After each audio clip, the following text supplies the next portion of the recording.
Hello. Hello. Have you ever wondered why some people, who may as well be your twin, can eat twice as much as you and maintain or even lose weight, yet you only have to sniff the smell of a cake walking past and you put on weight? Well, I have also wondered that. But I've been doing some research. I actually read a really good article, right? So we're going to get in today. Yeah, I know. Why I'm fat and you're not. 101. Twice a day. The new 21st century pandemic. Obesity! Yay! With two girls who have struggled with their weight all their lives and who are actively, severely perspiring right now. I'd like to apologise for that. It's so hot. Literally 10:30 in the morning, but it's fucking boiling. It's already 26 September. Yeah, isn't it? and it's our house is not made for it, okay? So, and also because we're recording, we can't have the window open, we can't have the fan on. So, we're just in a little saunery sweatbox right now. We're having a good time.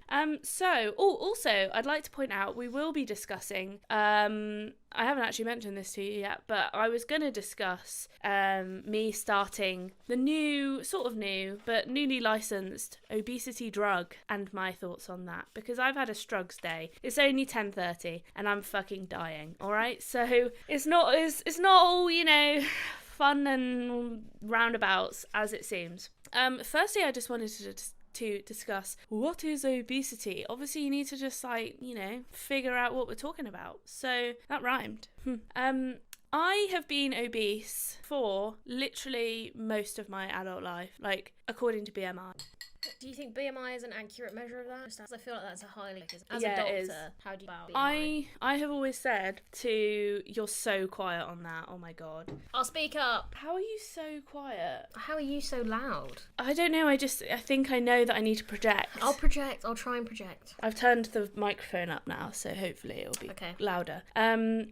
So, I do not think that BMI is good for some people. For me in particular, not good. I've weightlifted, done, I've always had a higher muscle density than most normal people. Dawn is strong as fuck. Yeah, when we go to the gym, she just constantly loads up everything with double the weight, and I'm massively humbled every time we go. I mean, I did used to be a competitive weightlifter and powerlifter. Yeah. Most people don't know that about me, okay? But as a result, I've always been super heavy, and the doctors have been like, girl, you need to lose some weight. And I'm like, actually, I'm a fucking powerlifter, bitch, so leave me alone. Get out my zone, okay? But now I'm not a powerlifter, and I'm like, oh god, okay, I am definitely I'm obese, all right? I am, especially according to the BMI scale, because we're both really short, aren't we? You're I'm 4'11". Yeah, and I'm 5'1". So fucking shorties, and it's damaging us.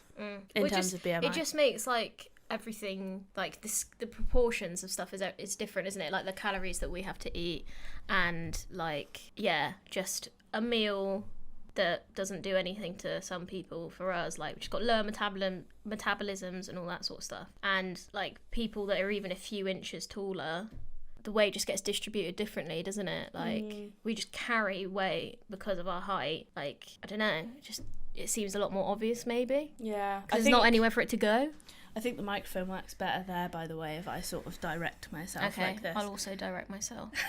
You talk so quietly, I can't believe That's me projecting. This is me projecting! Yeah, but you do acting. Yeah, I do. Okay, so in terms of... Also, that was just you shouting, by the way. No, but when you're on stage, mate, you've got to shout. You got to get the people at the back to hear you. Okay? So, yeah, I don't think BMI is a good indicator of fatness as such, especially if you're super muscly, but also if you're pregnant, obviously. But I do think for the average person, it is a good indicator just to be oh, I'm actively dripping with sweat right now, and you're watching it drip down my face. I'm definitely cooling down though. Yeah. It is a good indicator of fatness, I guess, or what weight you should be. But if I should be the weight that my BMI says, then I should be 50 kilos, which is just not going to happen. Literally, we did the body thing yesterday, the thing where it electrocutes you. And my muscle mass was 55 kilos, on its own, excluding my bones, excluding my fat, excluding my fucking organs, excluding everything else. my muscle on its own is 50 to 55, I can't remember exactly. Mm-hmm. But I was like, shit, I'm never gonna like I just can't. Yeah, that's like a whole human of muscle. Like, well, that's what I was saying. crazy. Like the scan, yeah, because at our gym you have one of those like intense scanners and it tells you like everything. But like your ratio and percentage of muscle was like actually really good, but it's just skewed again because of like height and all of those things, and you just see a number on the scale and it's like stressful. But if you actually go into the like different categories, like it wasn't that bad. It wasn't like really unhealthy. No, but I definitely should be lighter, like for my size. Yeah, but and you've said like you want to lose weight. Yeah, for sure. Mainly because like you feel it in your joints and things like that, right? And you just feel, you know, in yourself that you felt I feel healthier. unhealthy, yeah. I feel like, I walk up the stairs and it's like, I don't feel fit. Mm-hmm. But that's a better reason to go and want to lose weight rather than I want to be this size, I want to fit into this kind of like these clothes and things like that. I literally don't care about that. I just want to be healthier and not have diabetes. I don't have diabetes that I know of, but like I don't want to develop it, and that is like a big fear. Not fear, I'm not like diabetes, but like it is a concern of mine. Oh my god, I've got like sweat patches here. Because you keep wiping your sweat on your... But it's better than like having it drip down my face. Oh, also, if I'm thinner, like maybe I'll be less sweaty. I'm really not like, this is really hard, and also I feel like we're so far away. Can you not just like sit forwards a bit? Well, I'm gonna have to move this now then because I need to get my leg out. Okay. Oh, hello. Is that better? Watch me immediately start to slouch. It is better. Okay. You look really sad to be here. Maybe I am. That's a great thumbnail. Yeah, I like forced her to come here. I definitely think that's better. Like we look more involved. Like we were really far away, like back here before. Okay, I'm sorry, we're having a lot of teething issues here. Right. Did you know, I did some research yesterday, like I said, 39%, almost half of the world's population are overweight. I can believe that. I'm surprised there's not more, to be honest. But then add on 13% and they're obese. So it's like, half of the world are overweight or obese. Wait. What do you mean, sorry? So 50% of the world are obese? And 30-something% of the world are overweight? No, 39% are overweight and 13% are obese. Okay, but you add those together and it's like half, right? I know you're not supposed to add percentages or whatever, but I'm just doing it for ease. So, 39%, almost 50% are overweight or obese. I bet as well, if you like put in a percentage of people that think that they're like overweight and aren't happy with their body, that's going to be a huge percentage. Like not from a health perspective, but people just like... I think most people aren't happy with their body, are they? Exactly. But I mean like to do with weight and slimness and all that sort of stuff, like aesthetically. Yeah. But we'll get into that in a bit. Like, oh my god, I've got so many good causes for obesity that I've written down like fucking pages here. Yeah, so like a quarter of adults are overweight or obese, and a fifth of children. That's quite concerning, isn't it? It's concerning. It doesn't surprise me, but it's concerning for sure. Then you also have to remember that there's a difference between central obesity and more generalised obesity. I would say I'm like generally obese, so like my whole body just increases. Or some people get just fat around their tummy, especially men, or get like visceral obesity, which is obesity inside of the tum-tum, right? And that is especially bad because then it's like around your organs and your organs are like, get off me. But it is often harder to lose that. So I'm like the good kind of obese, if you want to put it that way. Great. So then we go on to the causes, right? So yes, everyone is going to think you just eat too much. Yes, that's probably true. Okay. I'm not denying that. Maybe. No, it is true. Like I do probably eat too much, but then I think there are so many more factors than just eating too much. But also, just to comment on that, like eating too much for what your like baseline calories that you burn every day. But like, I have a PT and we're figuring out my baseline calories at the moment, but my partner's is literally double, like actually double what mine is. And, you know, but we like cook together and eat together, and I know a lot of it's like portion control, but like I like food, I like to cook, I like to eat, and I literally have to restrict if I want to lose weight. Whereas like, and it's completely different for him, is he wants to build weight, whereas I want to lose weight, but we're kind of eating the same, and it's just a bit of a mind fuck, basically. Like trying to get my head round that as someone that, yeah, like loves to cook and eat. Also, I've just always been someone that has always like put on weight. Like Yeah. I just always, it just like comes, it just attaches itself to me. Yeah. Like I don't even have to, for me, it's not as though I'm eating too much. Like it doesn't feel that way. I'm like, I'm hungry, I'm eating. Great. But also, and like you've been like a very active person, like burning loads of calories every day and like building loads of muscle, but even that is like building weight, isn't it? Yeah. And it's again being so small. Like when you're building so much muscle, like you're not going to be slim, are No. you? But I think I've just naturally, like genetically, and that is another cause that we could talk about, is genetically I just hold more muscle than anybody like most normal people. Like some people have a sort of slim build. My dad always said I was big boned, like, but he always said to me, and he was always so like body positive with me, even though I was always a chunky gal, he would be like, you're built for like this, you're not a runner, you're not a long distance runner, but what you are made for is athletics and lifting weights. And he was always like so positive about that, and it wasn't like what you can't do, it was like, well, what are your strengths and what can you do? And like I lift weights fucking so easily, like it's not hard for me. But for some people, especially people who are taller or have lower muscle mass, it's like it's much harder. But I only have to work out like not that much just to put on muscle weight. Like it's just easy. And yeah, well that's it, like you'll just join me every now and then on my workout, won't you? And like you're always consistently doing like loads more than me. And like you're not like on a regime where you're going to the gym 3 times a week and lifting weights, like you're just kind of along for the ride. Yeah, I'm along for that fun gym ride. But also like it's interesting, like you said, how your dad was like, you're meant for lifting weights and stuff. That's really nice, and that's like a healthy way of looking at it. But I feel like that's often like in school and stuff, our school was very like, there was people that were very good at sports, and they were kind of like quite well known for it, I guess. But we weren't particularly good at the things like lacrosse, netball, do you know what I mean, like running, all of Tall those people sports. yeah.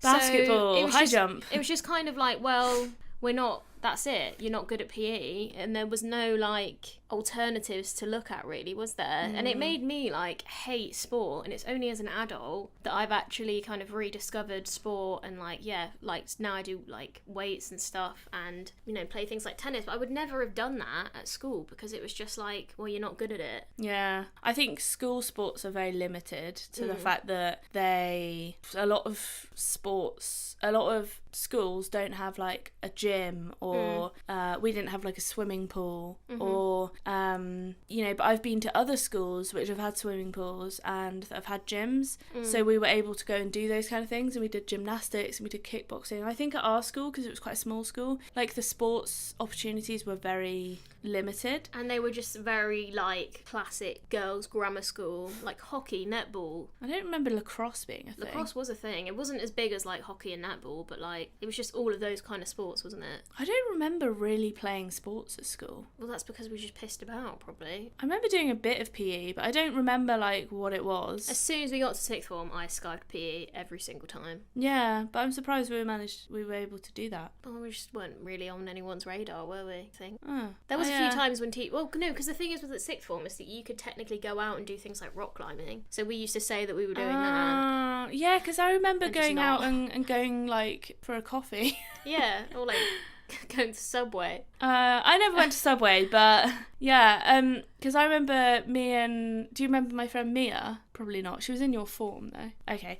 I don't remember a lot of people from school. No, but I was like friends with her from primary school, and we used to like every Friday or whatever it was, when we had PE, we used to go to Costa and catch up with a coffee, which was mainly just discussing my horrendous teenage escapades, which we will not get into. But I was a little shitbag as a teenager. Like, Still are, mate. I don't know. Nothing's I'm changed. very well behaved. I'm joking. Yeah. I just wanted to call you a shitbag. I am a shitbag. I was a shitbag for sure. I don't know many teenagers that aren't though. Yeah. Were you a bit of a shitbag? I mean, maybe I not in think the you were same quite sense good. as you. Yeah. Maybe not in the same sense. Everyone's as you. gonna be I'd like, go what was out. she doing? I'd go out drinking in fields and, you know, go to house parties and not tell my parents. And Yeah. But I was still always quite responsible because the thing is, I would just go and stay at your house.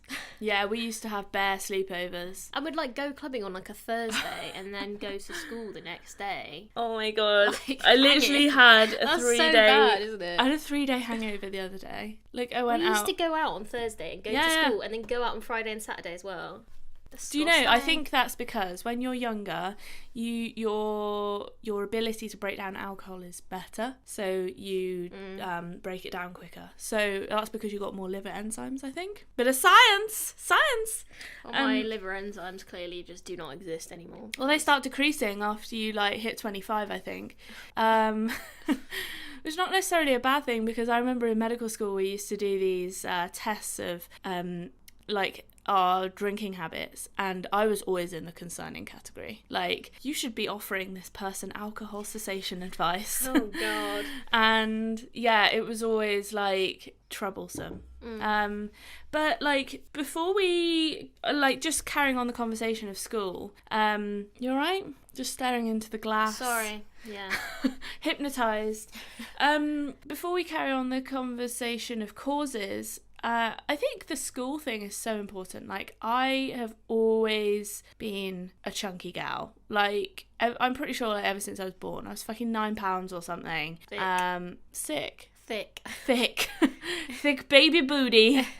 And I was just always bigger. And then even when I was a kid, I was bullied a bit. I wouldn't say a lot. Like, I was never like trembling in the corner like every day. Like, didn't want to go to school, but I did get teased a lot. Like, at various times throughout my childhood and adolescent life. I remember one person in particular. Like, I was in this recreational ground car park. I literally remember where it was. I don't remember who said it, but it was a boy with another boy who was clearly showing off to him. And I wasn't even that big. Like, in comparison to children nowadays, like, I would have been like thinner. Like, how that's pretty crazy. Like, you know, you see a lot of kids now, they are obese. But I mean, we were younger, obesity was like, as a kid, was like way less common. So it was a lot more frowned upon or bullied. And I remember this guy saying to me like, oh, I'm gonna like slap your ass and ride the ripples. I know, I was like fucking 11. That's disgusting. That's so gross. But I mean, that stuck with me for literally for, what am I now? Yeah, like a long time, nearly 20 years, and it will for the rest of my life. And I remember exactly where it happened. I remember like there were 2 guys, but they were like a similar age to me. They weren't like 20, which definitely would have been weird. It's still fucked up. Yeah, it's still like very unnecessary and rude. So that's, my great experience. And then it's always just been like sideways comments of like, do you remember when I went to Magaluf, right? Well, that's your first mistake, going to Magaluf. Yeah, well, I was probably at my thinnest then. Like, I was, you know, like, not on purpose, like, as in I wasn't trying for Magaluf, but, you know, I was exercising so much and eating, like, well, my eating was very controlled, you know, but I would exercise a lot, like, I would be at the gym a lot. And I remember leaving Magaluf, and I just remember this, like, really sideways comment about, like, oh, well, there's always a bigger one in the group. And I remember thinking, that's me. It was never like, you're the biggest one in the group. But like, actually, now I look back, I'm like, was it me? Because I was very small, but maybe I just thought they were talking about me. But anyway, that's like not something that guys need to say. Like, just keep it to your fucking selves. Anyone, if anyone is like commenting on someone else's body, just keep it to yourself, because as you say, those things can really stay with people. And even if you don't necessarily mean it from a hateful place, it can be, if you're insecure about your body, it can be construed that way, and yeah, it can really have a long-term effect. So I think just don't comment on other people's bodies. Like, if someone's overweight, they most likely know they are. Yeah, it's not a surprise. Yeah. Like, thanks for telling me. I didn't fucking realise, idiot. And I wish I would say that now, but when you're 10, you're not going to say that. And how old are you when you went to Magaluf? 18. Well, there you go. Like, at 18, you're so, like, most people at 18 are, like, completely insecure about their body and, like, insecure about themselves and, you know, finding themselves, growing up, comparing themselves to others. Like, you don't need some backhanded comment from some random guy. Yeah, and you're going to remember that as well. Yeah, so it's just, as a general rule, if we just didn't comment on other people's bodies, life would be better, but it's not as simple as that, is it? I'd like to point out, though, as well, don't also commenting on people's bodies who are too thin is another thing. Like, you can do it from a place of concern. Like, I think you might be losing a bit too much weight, but like, if they're a friend and you're genuinely concerned for their health and their well-being, and it's coming from that, and you can explain or that. like a friend or family, but it's like, I know people who have the opposite issue to me, in that they get essentially like skinny shamed, and I don't think people realise that they're doing it. And I know it's like, oh, you don't want to offend anybody in this day and age, but it is like, you need to also realise that people on the other end of the spectrum who struggle to put on weight and who are, you know, struggle with their lack of shape, especially as like big booties and big boobs and hourglass figures are like coming in, and you know, the skinny rakes of 90s supermodel chic. Like literally anorexic level, which was, you know, dangerous to watch really, but that was kind of the realm we were brought up in, is like literally size 0 was the goal. But those people mostly probably have eating disorders, sadly, but there are some people who are trying to gain weight and just can't do it. Like, do I wish that was me? Of course. But then if I was in that position, would I be like, I want to put on weight and I want to be curvy? Yeah, I probably would be. So it's like, everybody has their struggles, and it's like, you sound really sad. That was a really big sigh. Sorry. I think it's just because I'm hot. You look like you're held here against your will, like you're a hostage. I am. I know, I asked you yesterday, and Blink you twice were like, if you need help. They can't see you because you've got glasses on. I also need help, so I blinked twice. Yeah, we both just need help, basically. I'm actually a lot cooler now. No, like, I am. But the sigh wasn't out of, like, it was just... Yeah, but you do look a bit like a hostage. Well, can't help that. It's just how I look. So... Yeah, Izzy is... Yeah, you're very, like, opposite to me in terms of, like, I'm quite loud, maybe? I don't know whether I'm saying the wrong thing. I still think people, like, a lot of people say that I'm quite loud and gobby, but I think in comparison to you, I'm still not that loud and gobby. Oh, okay. So we're, like, I'm a loud and gobby out of 10, I'm, like, a 7. And no, I'd say you're, like, an 8 or 9, and I'm, like, a 6 or 7. No, because I've definitely seen people that are louder and gobbier than me. But also, I'm not loud and gobby right now, but... It really depends who you're with, doesn't it? Yeah, and it depends on the situation. Yeah, but I also become less loud and gobby the more intimidating people there are around me that make me go, ooh. I don't know how to behave around you. Around me? No, around you. Oh, like, the okay, person. Okay. I also, little ad here. If anybody does want to help me out, because Gal is poor and Gal needs another microphone, because, like, this is difficult. Like, my back is hurting because I'm, like, trying to, like... How much was this one? I don't remember. Was it, like, 80? It was, like, less than 100. So I do have a Patreon page if you want to go check it out. It would super help me. Because then I could have guests on and not have to, like, literally be 0 centimetres away from them, or minus 1 centimetre, because I am. Yeah, but you like being minus 1 centimetre away from me. You're quite hot, so so I'm not, like, loving it right now. Yeah, fair. It is too hot to be close to anyone right now. Yeah, like, we are touching under the table, so leg to leg. Not hugely vibing, but can cope.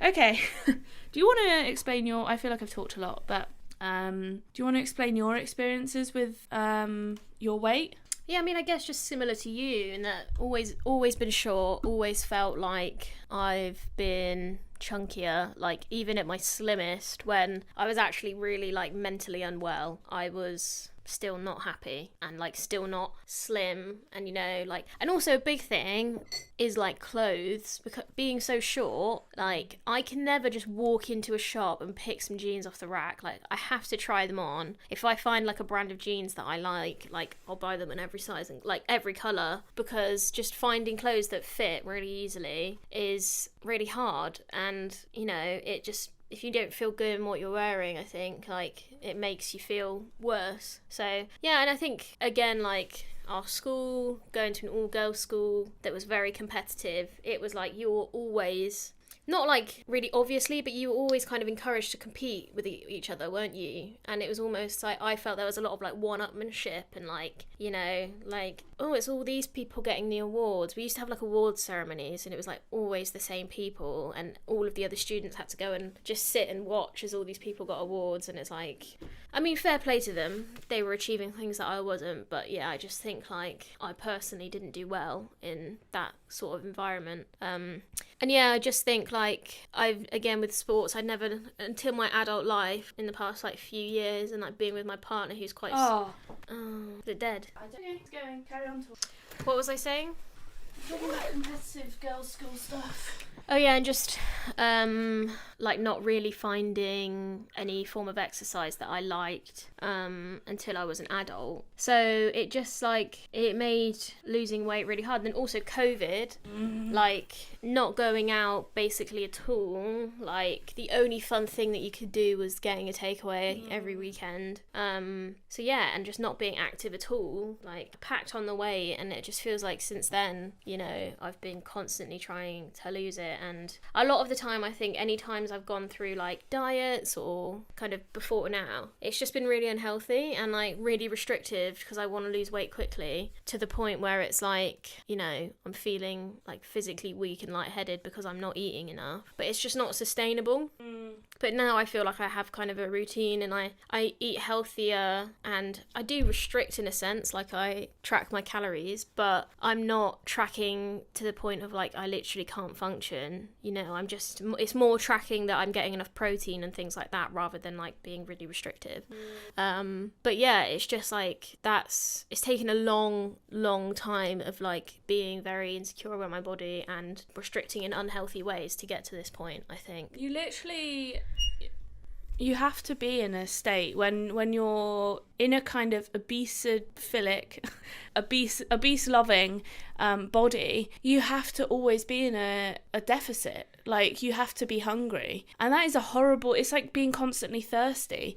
It's like a horrible feeling, and you feel, like, mentally fatigued. And to be honest, the one thing that really gets you through it, and I know it's like, then it becomes this addictive cycle, is sugar, like, or just calories. And oh my god, I'm pretty sure, I was thinking last night when I was in bed, like, I was thinking about this podcast, because like, I had planned it a bit, obviously, and then I was thinking, and I was going to Google it, but I forgot to, but I'm pretty sure I heard somewhere that sugar is just as addictive as things like morphine, but I don't know if that's actually true. I've heard that as well, because I got this thing that you might find quite interesting. Can you come closer? Called Killer Vanilla. Have you heard of it? No. And it looks like, you know, you get those little inhalers that are like Vicks, and you can stick them up your nose. Yeah. It's like that, but it smells of, like, cake and vanilla. And apparently you can, like, you do it for a certain amount. I think, is it like 60 days or something, or 40 days? And that technically breaks the habit and breaks the craving. So every time you, like, crave sugar, you sniff this, and then the point is that after, because the thing is with me is it's like clockwork, that, because I have such a sweet tooth, so it's like clockwork that after dinner I want something sweet, and it's not that I'm still hungry and I'm not having, like, a massive bowl of ice cream. I just need that little something sweet. Yeah. So the idea with this thing is, like, yeah, just basically tricking your brain that you are having sugar, but you're not, so you actually get, like, kick the addiction. Yeah. But it's just, like, it's pretty wild that even exists, isn't it? Is there actually any evidence behind that? Yeah, I mean, it's like... Whenever I look at, like, new treatments or whatever, I look at it from a very analytical perspective. I'm like, is that actually, you know, like, I need to look at the research behind that. Mm-hmm. I actually looked at a fucking paper, like an actual journal paper yesterday about obesity. It was fucking so interesting. because, like, I know this is like me geeking out, being a little bit like, I don't love papers, okay? Like, that's not my vibe at all. I'm not a reader. But this one was killer. Like, I was like, yes, you are the one. And it was like literally about this podcast episode. Like, it was, well, not about it, but it was made for us, okay? And it was talking about all of the different, the complex causes of obesity, because we can't truly say that obesity is caused by genes alone, because it's been over the last 30 years that obesity rates have gone, and your genes aren't going to change that quickly. So it really delved into the epigenetics, but I realised that what's epigenetics? Yeah, so I don't know how to explain this, like, not that I'm like a fucking scientist, but so basically you have genes, DNA genes, not like denim jeans, and you let's say you have like a, I don't know, I'm really simplifying it here, I'm probably butchering it to all of the people who are listening who are like, that's not right, but yeah, we're making it simple. So if you have like a gene that's for weight loss, for example, or expresses things, makes proteins that make your metabolism quicker, for example, certain foods could turn that gene on, or certain environmental factors could turn that gene on or off. So like everybody has a certain set of genes, but we're all a bit different because obviously they're different, but everybody has the same like base genes, right? And some people have them switched on and some people don't. And there are some that you can't change, like you can't turn on your eye colour turning to green or whatever, like you can't change that. But, or like maybe your skin colour or something, or your hair colour. But there are genes that, like metabolic genes, that can change depending on and would that be like when you age, those genes change anyway? Like as you age, your metabolism slows down and but stuff, I mean, doesn't it? Yeah, you can like turn them on and off through, and they showed this, if you're really into this, right? There's something called I think I'm saying it right, a Gootie mouse study, where basically this is really geeky, but I was like so into it yesterday. I was sat at the gym like eating my food and reading this thing about mice. So basically they're called a Gootie, AGOUIT mouse, a Gootie mice, and if like one mouse is fed a certain type of food that's rich in like methylated something, they will have offspring, 3 out of 4 offspring that are healthy, non-obese, and have this like dark mousy brown colour. Whereas if you feed them like normal mouse food, then 3 out of 4, or I should actually say 1 out of 4, have that mousy brown colour and they're like slim gene, but the other 3 have the gene either switched on or off to make them fat, so they're really obese mice. And they're also like this yellowy colour. So, but they're the same mouse, but they've been given different food, which is like... As in the parents have been given different food and that's affected the genes that they are passing on to their children. Yeah, So exactly. So which genes are like switched on for them. And I think, we were really getting into this yesterday. Like, obesity is such a complex hormonal disease, and I say disease because it fucking is. Like, for people who don't think it's not a choice for some. Like, I mean, obviously there's like unhealthy eating and not exercise or lifestyle, but like as you said, there's actual genetic things that mean it's harder to lose weight and easier to gain weight, and where you carry your weight and all of these sorts of things. Exactly, and you can't change those. And I've exercised all of my life, and I've never been thin. Like, I've never been below a size 8. And that was, when I was a size 8, I was, like you said earlier, I was fucking so unhealthy in terms of I wasn't eating enough. I was, like, dead. I was literally starving myself every day to be that size. And that was the only way I could be a size 8. It's not sustainable, is it? No, it's not. And you live your life miserable and probably malnourished. But it's like your body just doesn't want to be that size. And I think there's also something to be said for the fact that our lifestyles now are so different to what our bodies are like meant for. I feel like I'm talking a lot, so I'm going to let you talk. I kind of need to go, so... Oh, shit. So maybe you carry on? Carry on my own. Sorry, everyone. I didn't even realise the time. I would stay, but I really need to do some work. Wowzers. I just let Izzy out because I felt like I was kind of cheating on her. Like, sitting here, continuing to podcast, and she's, like, leaving the house on her own. So I went and let her out because I'm a nice friend. Yeah, I definitely need 2 microphones because it's so hard. It should sound like this.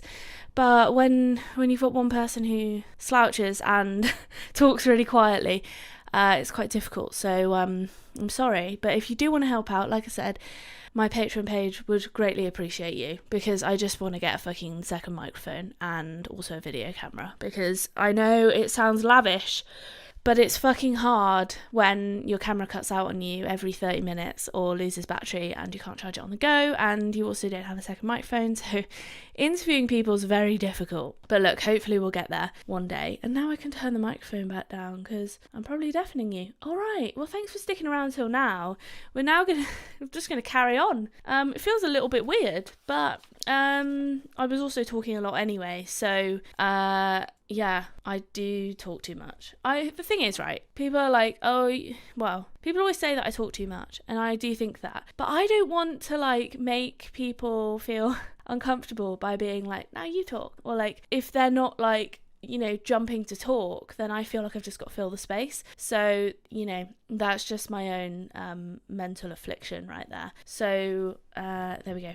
Oh God, we barely even, I mean, it's good because Izzy and I just had a chat about, like, our school life and, you know, our life growing up as, like, a little bit chubbier, but now I guess I can get into, like, the real causes, like, the kind of, I don't want to say boring shit, because you'll just go, don't want to listen to the boring shit, but, like, what is really causing this obesity pandemic? It's not quite a pandemic yet, actually, because there are some places that are really poor and, like Africa, for example, and don't have obesity problems, but they actually have malnutrition and starvation problems. So it is an epidemic, which means, like, it's endemic in, it's like a significant issue in certain countries in the world, but not so like the whole world, not pandemic, like COVID was. naughty. And like HIV and other things that we seem to have ignored. So yeah, so we talked about eating too much. Yes, true.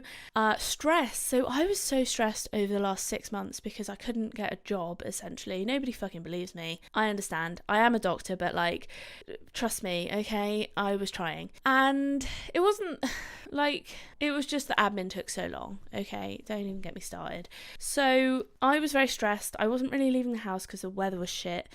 When you're stressed, you tend to, like, eat more, or some people do. When you're stressed, you just generally secrete more hormones that probably make you put on weight, like cortisol, and it's, yeah, like this vicious cycle. And I think I put on weight, like, I did put on weight over that time. And also, yeah, there were just a lot of reasons for putting on weight. Oh my God, I'm so sweaty. Okay, but there are also medications. Just talking from a doctor perspective here, there are medications like steroids, who, you know, some people might be on them long term, especially high dose steroids, which people aren't usually on for long term. But if you're on, like, chemotherapy or you've got cancer or something, it can actually make you put on weight if you're on steroids, or you're on steroids for another reason, or you have too much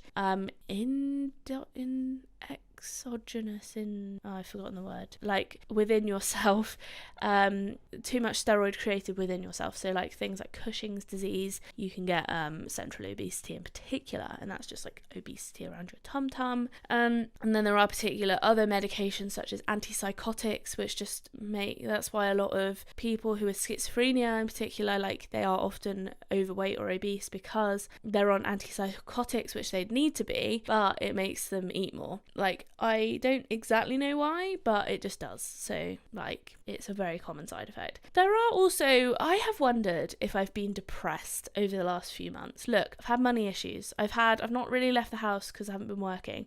I've really been trying to work hard at my YouTube and podcast, and it's a slow burn. Like, you're not going to get results overnight with that shit. And losing your money and not being able to work over, like, 6 months is so stressful. You're just like, and then I got a fucking HMRC HMRC bill that was like $5,000, and that has also been horrendous. So it's like all of it combined has just caused me to be extremely stressed. And when I'm stressed, I get really like frozen. So I don't want to go out and exercise. I don't want to leave the house. I don't want to go and like do stuff. I get this freeze response when I'm stressed, and I'm just like, no, I don't want to. So there are other underlying conditions. I would say depression is an underlying condition that can make you put on weight, not in itself like physically, but the results of it, you know, eating more or less, just exercising more, being more tired, sleeping more, etc. And I do wonder if I've been going through a bit of a like depressive episode, which I don't like to admit, because like I thought I was doing really well in terms of my mental health, but I've been like quite teary, like sad, crying, not loads, and you wouldn't see it like here. I do have like really happy times, but I've also had like and I'm still going through this really stressful period of money issues, and it doesn't seem like it's going away anytime quick. And also we've got the strikes, so I am not earning money over that time. So yeah, I also think, and I have talked about this in one of my other podcast episodes, which was about, I believe, obesity, or I can't remember exactly, but it's on my podcast feed. So it's basically about how growing up poor can actually lead you to be more obese, because it was scarcity mindset. Because I'm always like, oh my god, is food gonna run out? I'm like, in my mind, where is my next meal coming from? Which I know is silly, because it's like everywhere. Food is everywhere. It's so easy to get, and I can literally like a fucking loaf of bread for like 20p. Like, it's not as though I'm gonna die of starvation, but in my head, because I've grown up poor, I'm like, fuck, am I gonna run out of food? Like, where is my next meal coming from? And I have been to the point of literally having no fucking food and having no fucking money and no one to help me. And it's like a worrying place where I guess you could go to a food bank, but it's like really fucking concerning. I've just sworn a lot in the last like few seconds.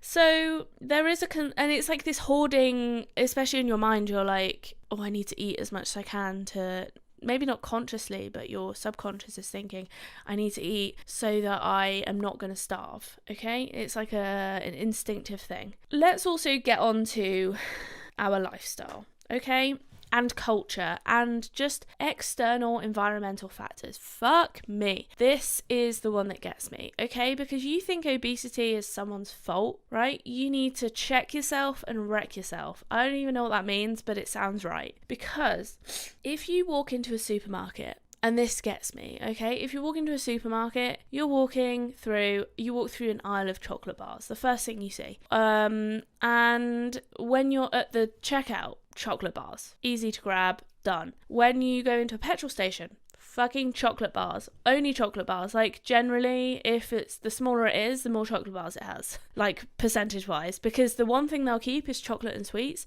and the first things to go are like healthy food, like fruit and vegetables. That is like the first thing to go. And food nowadays is made to be addictive, like it just is, because it makes money and it's cheap to make, and they make lots of profit off it. And in our busy lives where we all have cars because we all travel to work, we don't live and exist in small communities anymore, and we travel the world, our lives are very busy. Like, think about how many things I've got to do. Like, I've got acting tonight, I had acting last night, 2 separate acting classes, and then I'm recording a podcast, I've still got a YouTube video to edit. I also just have loads of hobbies, like I like to draw, etc.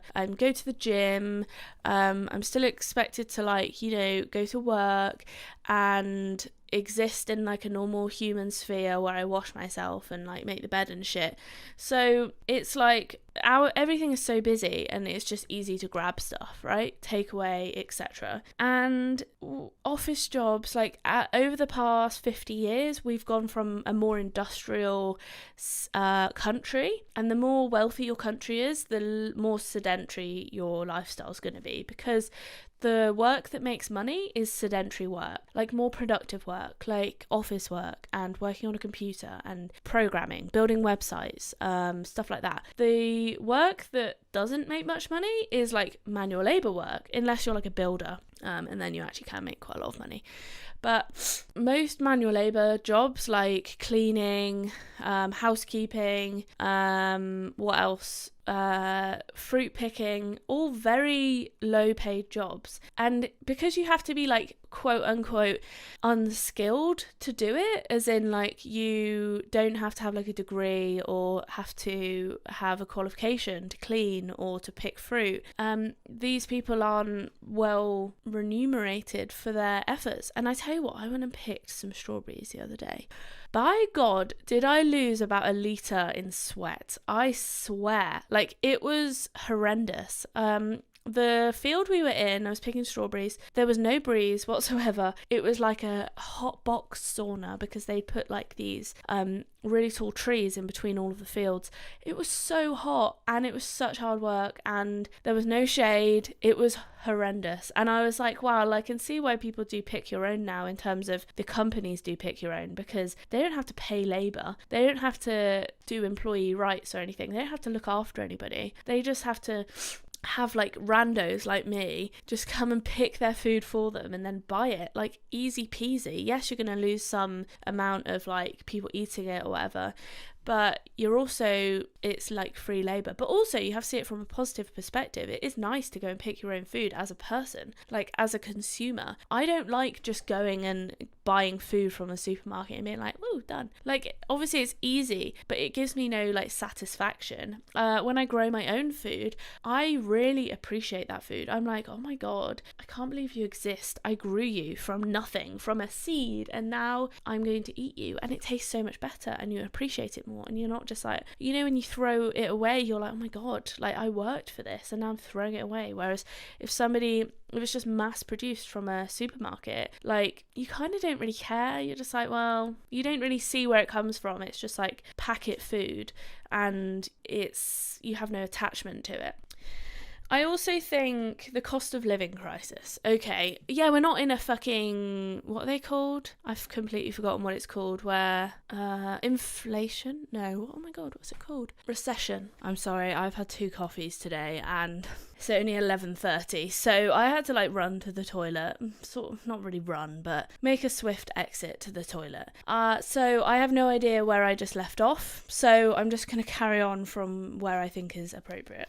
Also, like, if you give me a like if you think my sweat patches are pretty sporting, because I have not had sweat patches in a while. Those ones are fucking killing it. Okay, so, the cost of living. I didn't even need to include any of that stuff that I was like sweating and I needed the toilet, because now I've just remembered where I was. The cost of living, right. So I've talked about this a little bit. You know, when you're poor, well, you might not know, but I do.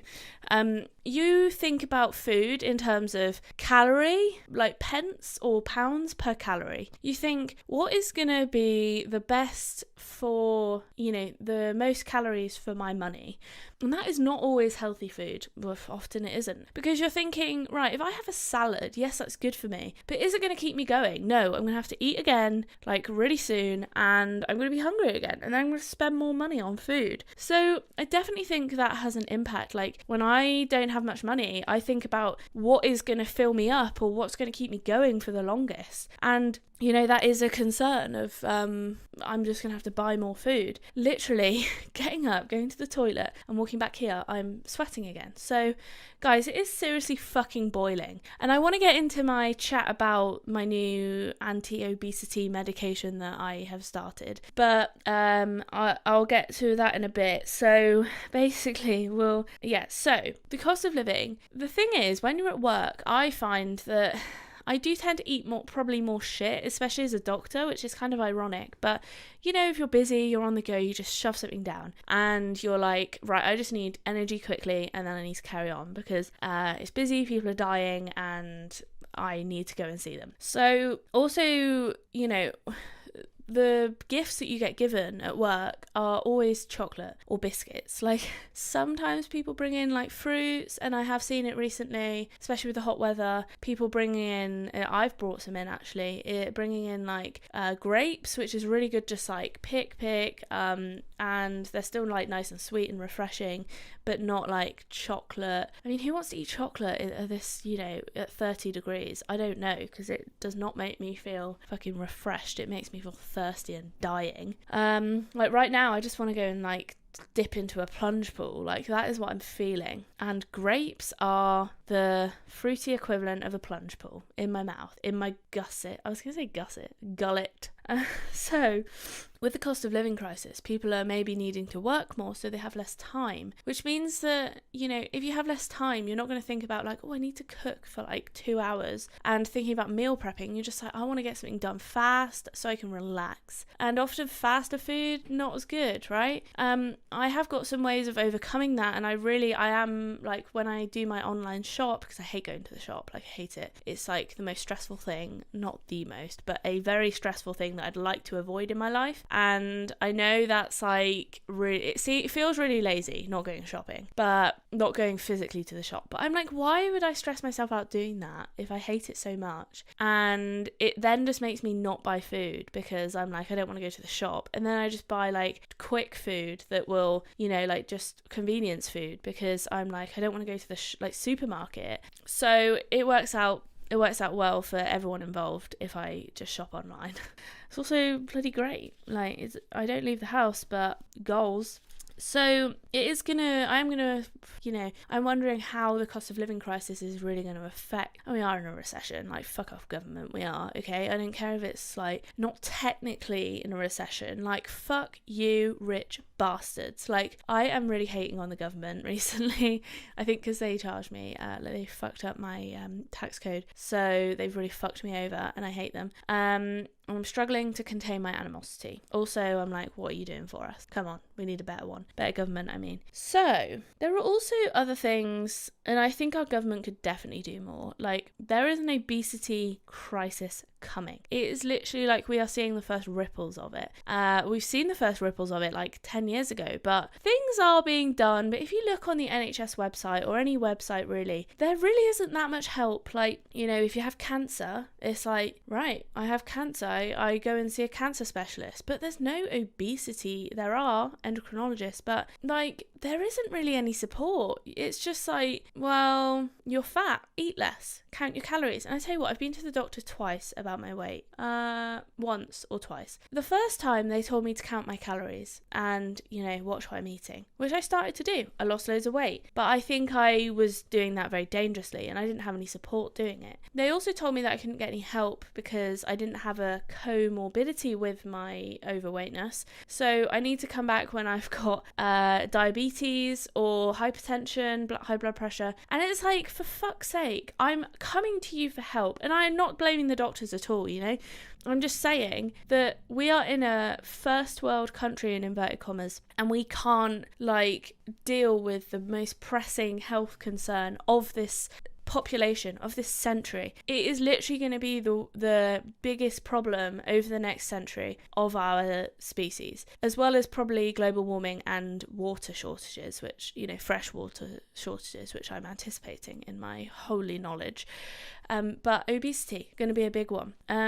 As well as, I don't know, that's like the new COVID. And COVID was, really, it was affecting obese people more. And it's because there's something called a metabolic syndrome. And it's not well known about yet, but Google it. It's a thing, okay? Obesity is caused by metabolic syndrome. It's not just eating too much, right? There is so much more to it than that. And I want, if you take anything away from this podcast, it is that, 1, obesity not a choice, okay? 2, obesity is so complex and it is a disease. Therefore, should we not think about treating it? And what are the ways that we can treat it? Well, you can't just say to someone, eat less, lose weight. Because do you not think they've tried that, okay? And that is what pisses me off, is like, oh, just eat less. Like, yes, it is easy to say, and yes, you can do it, but our bodies are addicted to the sugar that we've been fed. Our genes are geared towards making us eat more, making us put on weight, and you are literally fighting against every morsel in your body. Imagine if I said to you, who didn't have any weight issues, just be thirsty all the time. Like, you would find that hard. Imagine if you were dehydrated all the time. You were lightheaded. You were, you felt sick. You felt tired. You just felt crap. Like, you wouldn't be able to work and go and exist and do things. You would be craving water like it was the last thing on earth. And that is the way I see it, is you are depriving someone, their body. Like, it's not always their mind, right? They're not like, oh yeah, I don't want to be really fat and obese. And trust me, there are people that want to be fat and obese, right? There are people who, it's like a kinky thing, a fetish thing. There are people who are like vibing that. I'm not talking about those people. I'm talking about the general population who struggle with their weight. And you are fighting against every fucking cell in your body to try and literally an instinctive drive. It's like telling people to be abstinent from sex. It's like telling people to not drink water. It's like, I don't know, telling someone with ADHD to sit down and just not move for a whole day and concentrate on one task. It's like telling someone who's depressed to get over it and just get up and be happy. It's like telling someone who's anxious to not be anxious. It's like telling someone who's grieving to not be to not grieve, to not be sad. For fuck's sake, do you not think we've tried that? Do you not think we've tried to avoid this issue that is plaguing us and is bringing us down and making us feel shit? We put on weight even when we don't even fucking eat, and it's horrible. It's a fucking horrible thing to have. And for people it really makes me want to bang my head against a wall. I'm getting very passionate because I'm like, no bitches, it is not a choice. Okay, I am not choosing out of my own free will to be a fatty. I am plagued with it. I have a disease, an issue, a condition, a problem. It needs treating. How am I going to treat it? Okay, I can't switch my genes off. I wish I could, but actually, I don't ever want to mess with my genes, but that is probably the next treatment for many things, is firstly, a lot of cancers genetic. And if we can figure out a way to detect those genes, to switch them off or on, whichever way it needs to be done, are people going to do that? Fuck yes, they are. If you've got breast cancer in the family and you're going to get breast cancer or Parkinson's or motor neuron disease or Huntington's disease or dementia, if a doctor said to you, we've got a clinically tested drug that will literally stop you from getting breast cancer when you're 90% going to get it because all of your female relatives have got it, are you going to take that gene therapy? Yes, because it's not altering your genes, it's just turning them on or off, right? So that is the next treatment. I see it as, for cancer, for genetic diseases, such as obesity, which is an epigenetic disease. I see it as well as, right, we haven't covered some things. I'm really going off on one today, okay? This is a passionate area of mine because I have struggled with my weight for 28 years. The moment I came out of the womb, I was fat. The moment I lost weight and then stopped dieting, I was fat. Even when I was dieting, even when I was at my skinniest, I was still in the overweight category for BMI because I couldn't get lower than 60 kilos. I just couldn't. And I'm supposed to be as a 5'1" woman, I'm supposed to be something like 55 or 50. It just doesn't even seem possible to me when my fucking muscle mass on its own is 55 kilos. I'm just going to be one solid muscle. Forget about my organs, forget about my eyes, forget about my head. I am just now one big muscle, existing as a muscle. Watch out, I'm going to win all the arm wrestling competitions. I don't have bones, but I am one big muscle, okay? So there we go. Passionate AF. I'm really into some diseases in particular I get very into, and obesity is one of them because I think significantly underrated as an actual disease. People see it as a choice, as a lifestyle choice, as a problem that people just can't control themselves. Well, fuck you, it's not that. Trust me, I have pretty good control over most things. I managed to get into medical school and get a medical degree. I exercise like all of that time. Like it's not a lack of will, it's like an actual instinctive genetic drive to put on weight from my body. I feel like my body, if I didn't restrict it, would be literally 300 kilos. Like, I don't know, it just loves it. It really loves to put on weight. It just does. As well as muscle. I would be 150 kilos of muscle, 149 kilos of fat, and then 1 kilo of bone and organs. And that's it. Like, my organs would be minimal. All right, now I've gone off on that rant. That went on for like 5 minutes. I'm sorry. There are other things as well, like other factors involved in the mental health field, and we are all plagued with mental health problems. I don't care who you are, you have had some, form of anxiety or sad time in your life, or grieving or something going on. I don't know one human without a mental health problem. Even if it's undiagnosed, you have a mental health problem. It's just part of being human. I'm sorry, we're not all fun and sunshine and laughters and rainbows. Like, we all have problems.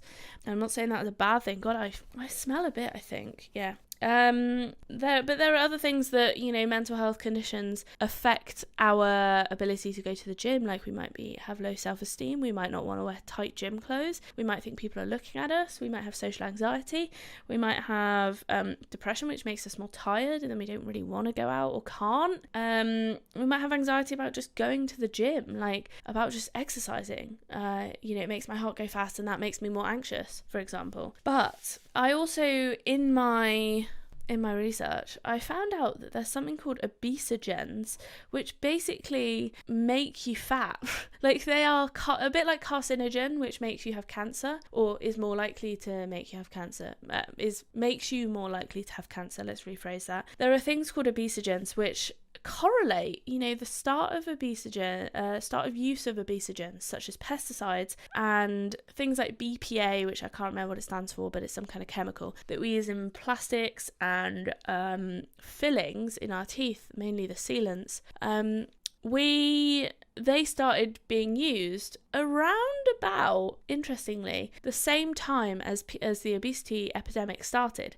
Now, it's an interesting correlation, because I do try to eat organically, because I just think, why am I putting the non-organic food just tastes like water, for instance. One, it's less expensive, but I also think if it's less nutritious, then I have to eat like 5 times the amount. Like, what's the point? And also, it might also be damaging me. So wherever possible, I do actually try to eat organic, and that is only something I am privileged with from being a doctor.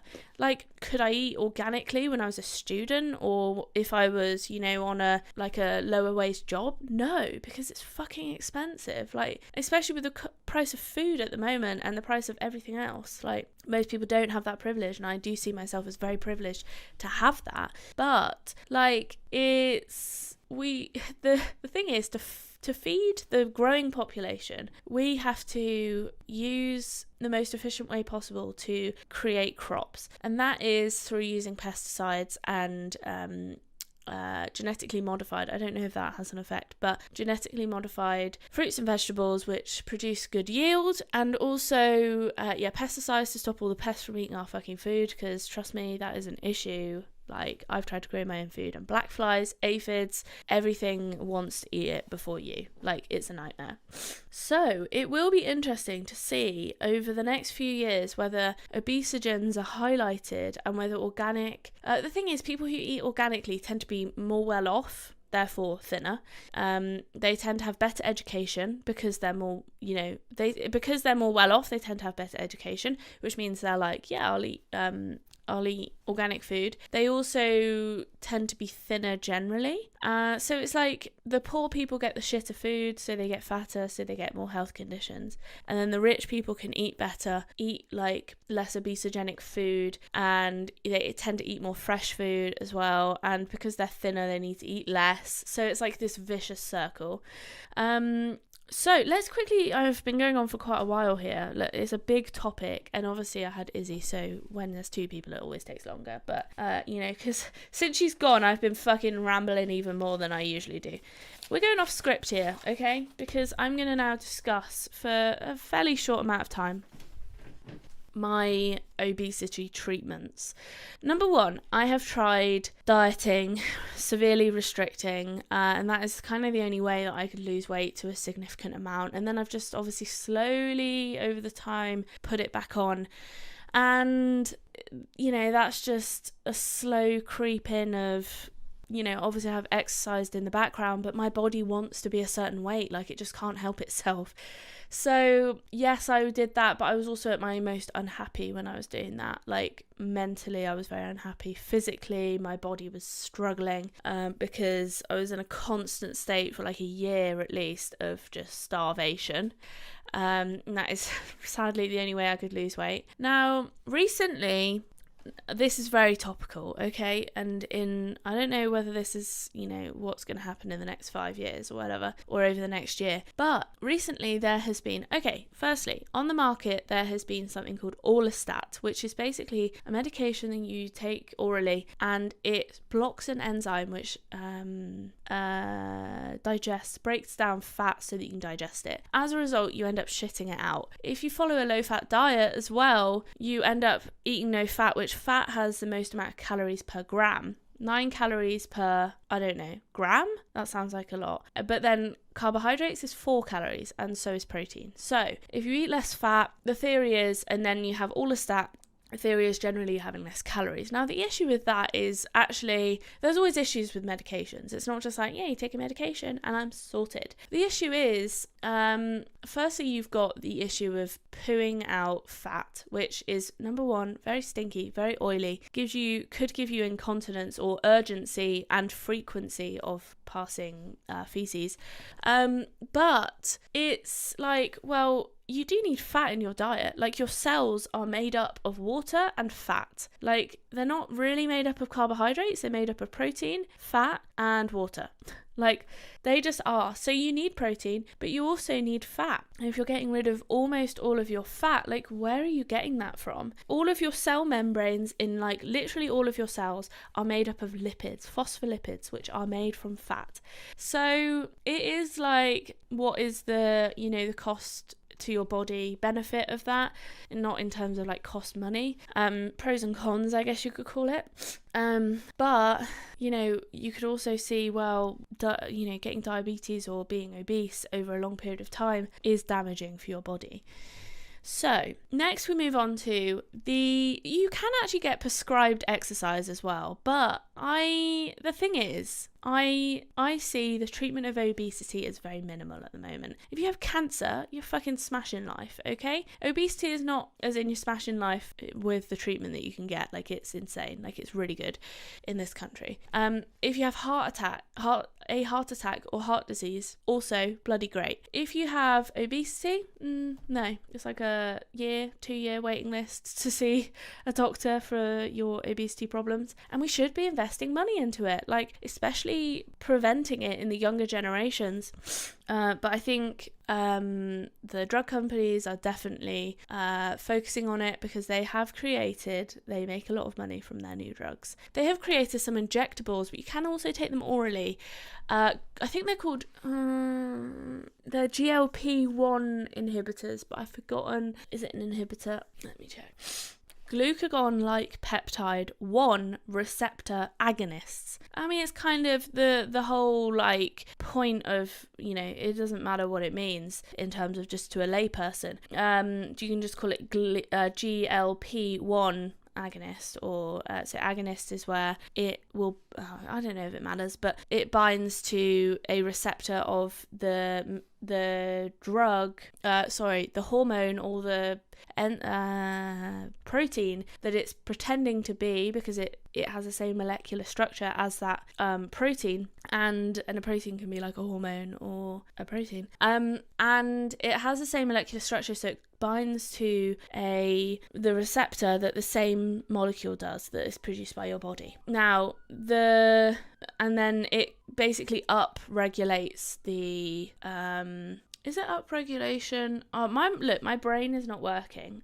We'll get on to why. I think it upregulates the cycle of of whatever it releases from activating that receptor. Anyway, the science is unimportant, but it's a natural substance in your body, a bit like insulin. Like, you could give yourself insulin, but please don't do that, unless you have diabetes. So and you're prescribed it by a doctor. Anyway, this is a new medication that is injectable, and I'm kind of, the thing is, I don't want people to think, oh, she's a doctor and she's taking it, so it's fine for me. It's all very situational. I don't recommend that you take it without, really considering your situation, options. Firstly, it's expensive, you have to pay for it, but also it's not a medication to be like sniffed at.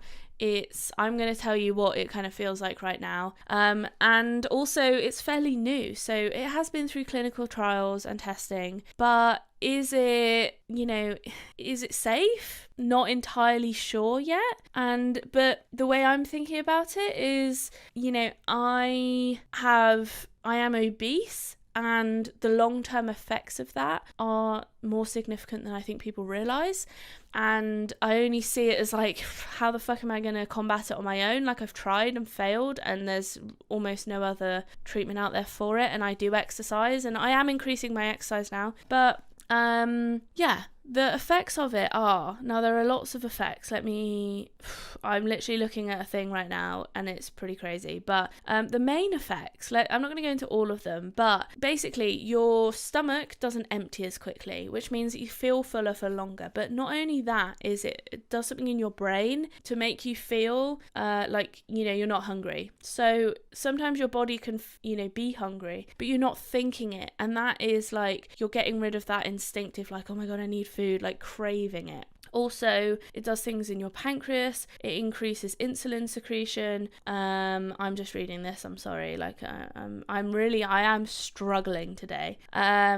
It basically increases insulin sensitivity, and there are loads of effects. Okay, I'm not going to go into all of them, but the main ones you need to really think about are the fact that it decreases your appetite and makes you feel fuller for longer, which therefore makes you eat less, but as well as having all of the other things in the background. So it's not just like, oh, I'm not hungry, so I'm eating less. There are so many other effects. It affects your heart rate, your blood pressure, how much wee you produce, how your body metabolizes certain things. So it's pretty complicated, but it is very revolutionary. And I am fucking dying right now. I'm on my 3rd day.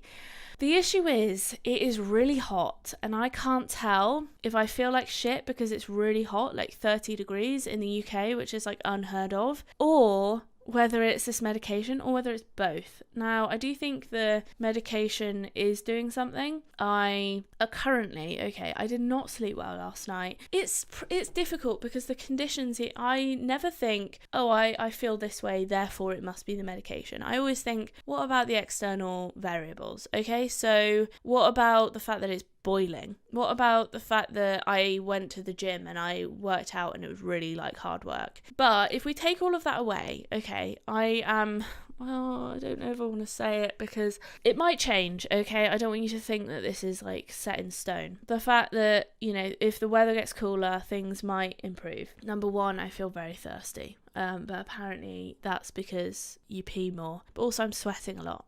Number two, I'm not hungry regularly. So my body in itself feels hungry in terms of I can tell that, when you get a bit weak and you're like, oh God, I really need some food. I feel that, but I'm not hungry. I'm not oh my God, I need to go and eat something right now, otherwise I'm going to fucking collapse. But I still feel that physical lethargy, I guess, but I'm not, in my head it's not I'm oh my God, go and get food right now, otherwise you're gonna die. I have noticed that my heart rate did go up a bit.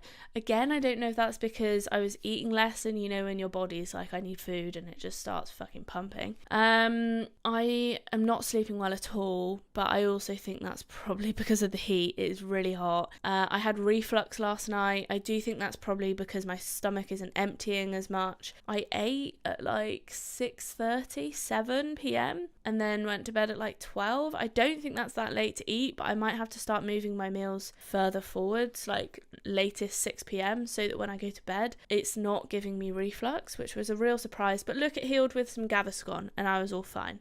But it did just feel like it was sitting there. I was like, oh, I feel really sick. This morning I really struggled to eat. I think that's probably because I'm really fucking tired because I did not sleep. I woke up sweating. I was hot. I was clammy. But it's bloody boiling and the fan was like not really on me. I feel kind of not really there mentally. Sometimes I'm zoning out and it's like I'm not even in the room. I do that normally, but like I'm definitely doing it more. Again, I don't know if it's because I'm dehydrated. Like I don't want to pin all of my symptoms on this drug, but I am definitely noticing things. What else am I noticing?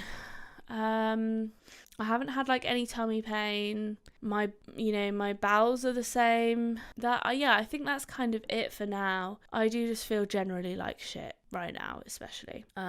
But I think I just need to go get out of this room, stop talking, go and get a drink of some water and lie down in the shade and have a breeze rolling over me. So I think that's what I'm going to go and do. It's been a long one, guys. I mean, I've kind of done like half an episode with Izzy, and then like we also went for brunch before, and before that, oh my god, I was dying even more. I was like I've never looked tired, but I've not slept properly for 3 days, so I'm currently dying. It does coincide with how long I've been on this medication for, 3 days. And, you could draw some conclusions from that, but whatever. Look, I don't want you to think, oh my god, those sweat patches. I don't want you to think, Dawn's on it, so I should go on it too. I am doing it because I've tried everything. I feel like I've reached a point in my life where if I don't lose weight, I'm just going to carry on getting fatter and exercise less. And, I've got maybe injuries because of being heavier, and it's like, if I could do something to make this vicious circle into a positive circle in terms of like, instead of being heavier so I don't exercise as much because I've got an injury and then I get put on more weight, it's like, okay, so you lose weight so it makes it easier to exercise, so you exercise more and then you eat more healthily and then you feel better so you exercise more. Do you know what I mean? It's like this reverse positive cycle. And that's kind of what I'm hoping is going to happen. Look, I'm not taking it lightly whatsoever, and I'm not recommending that anybody else does it because I am struggling right now. I'm on the fucking lowest dose and I'm struggling. I just hope things get better.